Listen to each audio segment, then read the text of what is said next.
If you want help with Python coding, then what you can do is you can utilize the Python plugin inside of ChatGPT. So to do that, first of all, you need to go around onto Explore GPTs right here, and over here simply type in Python right here, just like this.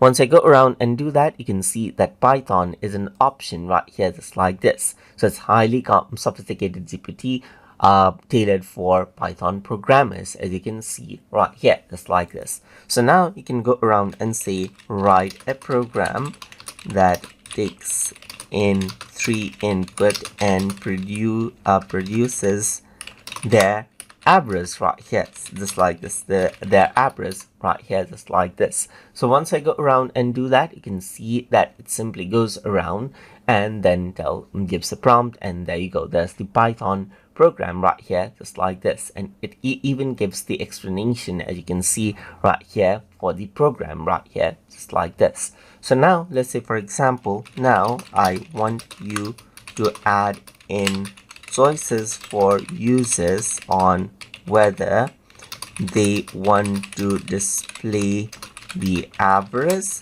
sum, min, max, or a multiplication right here, just like this. So if I were to go around and do that, then what happens is that it simply goes around and adds an in. So you can see that it added in different options right here, so different definitions, as you can see right here.